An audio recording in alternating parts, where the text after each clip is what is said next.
여러분 안녕하십니까? 2022년 6월 13일 오늘도 하나님께서 주시는 생명의 말씀을 함께 나눕니다. 에스더 2장 1절로 11절인데 제가 4절까지 봉독합니다. 그 후에 아하수에로 왕의 노가 그침에 와스디와 그가 행한 일과 그에 대하여 내린 조소를 생각하거늘 왕의 측근 신하들이 아뢰되 왕을 위하여 아리따운 처녀들을 구하게 하시되 전국 각 지방의 관리를 명령하여 아리따운 처녀를 다 도산수송으로 모아 흥으로 들여 궁녀를 주관하는 내시 해계의 손에 맡겨 그 몸을 정결하게 하는 물품을 주게 하시고 왕의 눈에 아름다운 처녀를 와스디 대신 왕으로 삼으소서 하니 왕이 그 말을 좋게 여겨 그대로 행하니라. 아멘.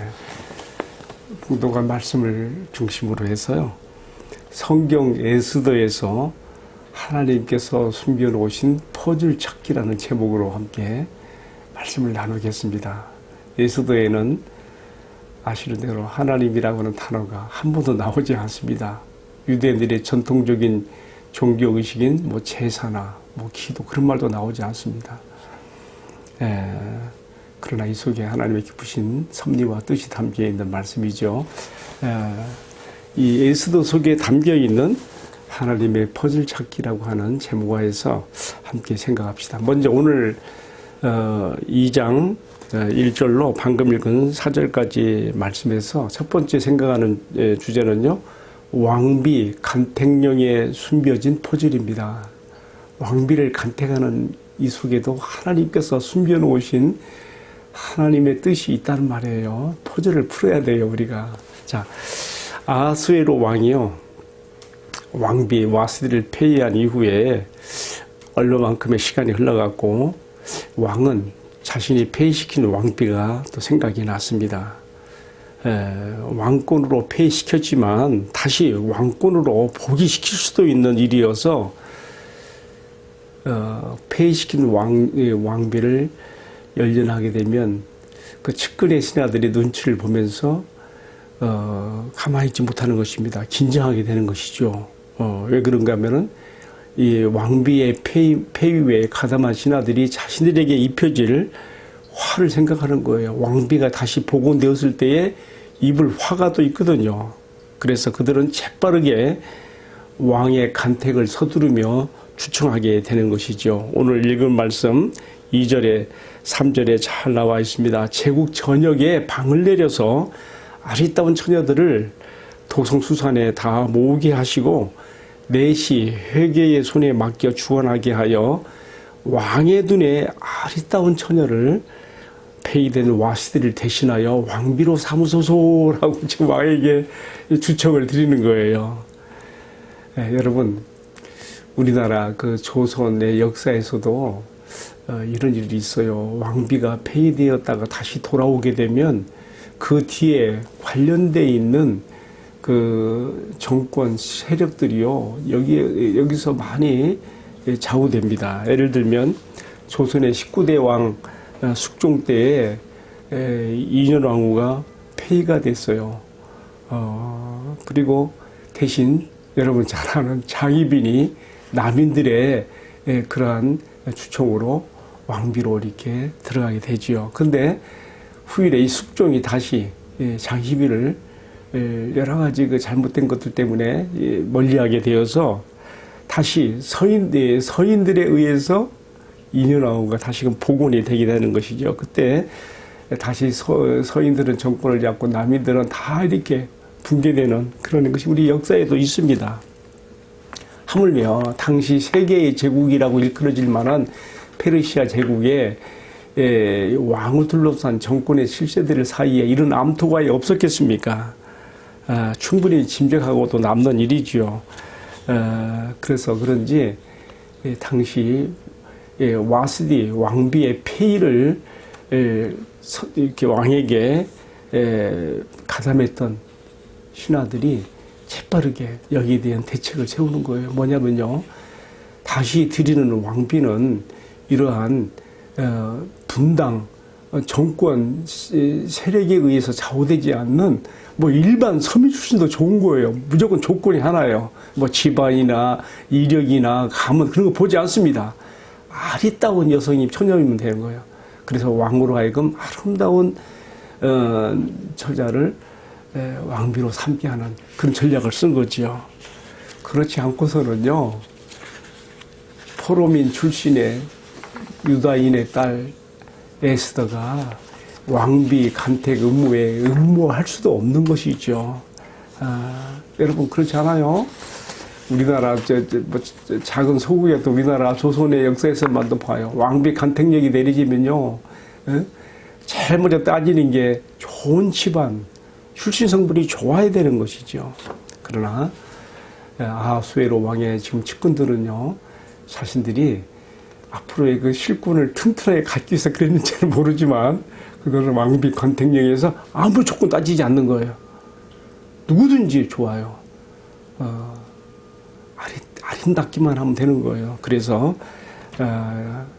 에스더와 같은 비천한 천민 출신, 포로민 출신 그런 처녀들도 응할 수 있게 된 것이고, 이 궁중의 이 간택력 방을 알게 된 모르드게에 의해서 에스더도 이제 준비해서 거기에 응모를 하게 되는 것이죠. 자, 오늘 첫 번째 주제로서 왕비 간택력에 숨겨진 퍼즐로 어떻게 해서 비천한 포로민, 천민 출신인 에스더가 이처럼 대제국, 세계의 제국 페르시아의 그 왕비 간택에 응모할 수 있게 되었는가 하는 점을 생각해 보면서, 사실은 그 뒤에 숨어있는 페르시아 제국의 왕을 둘러싼 정권의 실세들이 자기들의 어떤 그 정권 유지 차원에서 간택령을 이렇게 낸 것이 다 여기 작용했다는 것을 제가 말씀드리며, 그러나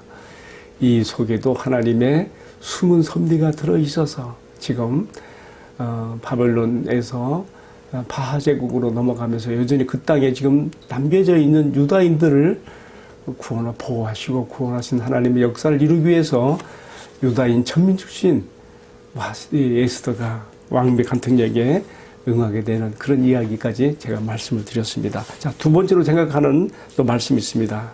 그 뭐냐면요, 두 번째 생각하는 퍼즐은 뭐냐면 에스더 주변의 인물들 속에 숨겨져 있는 하나님의 퍼즐도 우리가 찾아야 돼요. 에스더가 그냥 에스더가 왕비가 되는 것이 아니지 않습니까?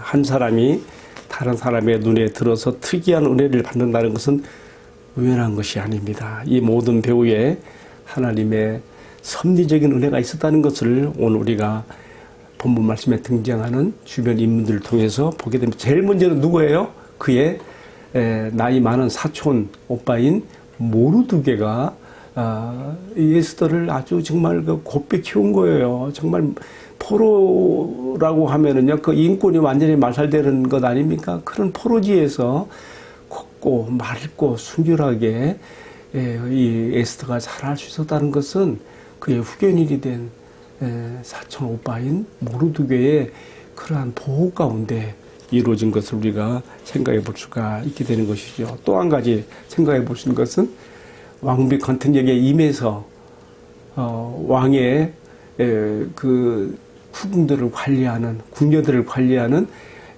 내시 해계의 수하에 들어갔는데, 수많은 그 처자들이 몰려왔을 게 아닙니까? 왕비가 되고자. 근데 그 중에서 해계가 이 처녀를 좋게 보고 은혜를 베풀어서 몸을 정결케 할 물품과 일용품을 주며 또 왕국에서 의뢰해 주는 7 궁녀를 붙인 것뿐만 아니라 에스더와 그의 궁녀들을 제일 좋은 것, 아름다운 조소, 베스트 플레이스로 가서 몸으로 살게 하도록 한 것이죠.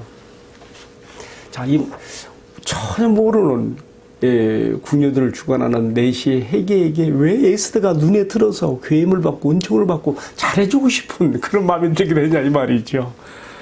다 이런 가운데 우리 하나님의 숨은 섭리가 담겨 있다는 거 우리가 다 여기서 이해를 하게 되는 것입니다. 여러분, 오늘 우리가 이 말씀에서 무엇을 배워야 됩니까? 동일하신 하나님의 은총과 섭리적인 은혜는 오늘 이 시대에도 그 베푸시는 은총의 방법과 모양새는 다르다고 할지라도 자신들의 본향이 아닌 이 세상이라는 곳에서 믿음을 지키며 힘들게 살아가는 자기 백성, 하나님 백성들, 하나님의 자녀들에게 하나님께서 혹은 이 모양으로 혹은 저 모양으로 자신의 은총과 보호를 나타내시며 섭리적인 은혜를 베푸신다는 것을 알 수가 있는 것입니다. 제 경험담 한번 이야기하고 싶어요. 제가 저는 젊은 시절에 해군에 가서 군대 생활을 했는데 그 자그마한 함정이에요. 그저 뭐 커봐야 몇백 톤밖에 되지 않는 자그마한 함정 가운데 속에서 100명 이상이 살아요. 얼마나 그 속에 그러니까 작은 공간 안에 많은 사람들이 살고 있으니까 뭐 막 서로 부닥부닥하고 스트레스가 많지요. 그러니까 참 졸병들은요 생활하기가 참 힘들어요. 구타도 얼마나 많은지 그 당시 함대사령관 지휘각서 1호가요 구타 금지였어요. 정말 어려운 시기였어요.